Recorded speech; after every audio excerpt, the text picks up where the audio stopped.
Wounds heal, kid. Scars, they whisper forever.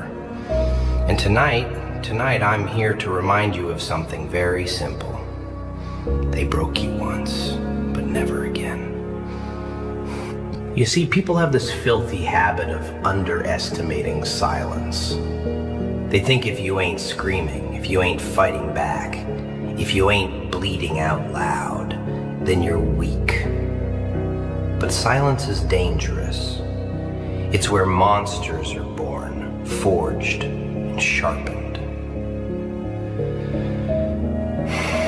That's where you live now, right?